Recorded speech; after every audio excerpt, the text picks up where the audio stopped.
మన భరతఖండంలో బోయ జాతి ఒక విశిష్టమైన జాతి.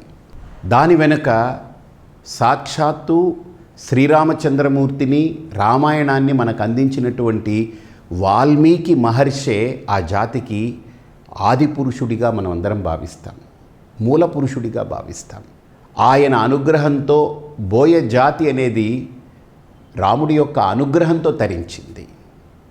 కాబట్టి రాముడు ఎవరికైనా సొంతము అని అంటే అది ఈ బోయ జాతికే సొంతం.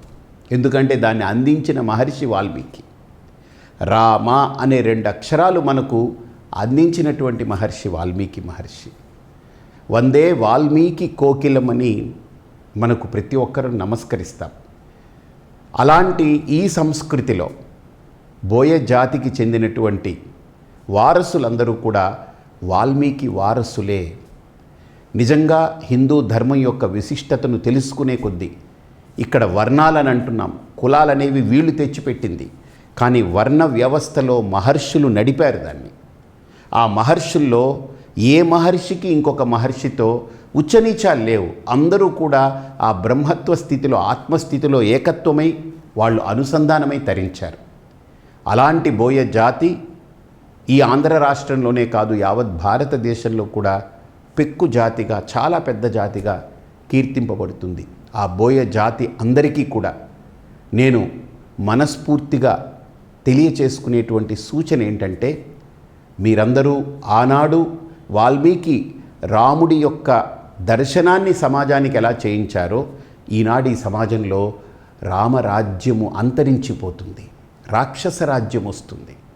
మీ అందరి బాధ్యత ఈరోజు రామరాజ్యం అంటే ధర్మరాజ్యాన్ని స్థాపించాలి. ధర్మానికి మీరందరూ నిలబడండి. ధర్మో రక్షతి రక్షితః.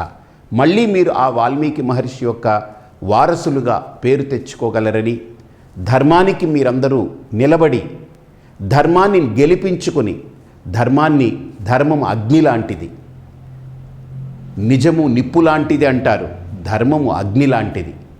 అలాంటి అగ్నితుల్యమైన ధర్మాన్ని మీరు గెలిపించుకొని ఆ రామరాజ్య స్థాపనలో మీరందరూ మీ కర్తవ్య నిష్టతో, మీ సంకల్ప దీక్షతో మీరు ధర్మస్థాపనకు కంకణబద్ధులై నిలబడగలరని మనస్ఫూర్తిగా బోయ జాతికందరికీ కూడా మనస్ఫూర్తిగా పేరు పేరున నేను విజ్ఞప్తి చేస్తున్నాను.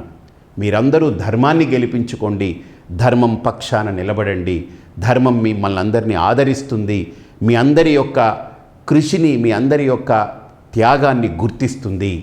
జై బోయజాతి, జై వాల్మీకి, జై శ్రీరామచంద్ర భగవానికి.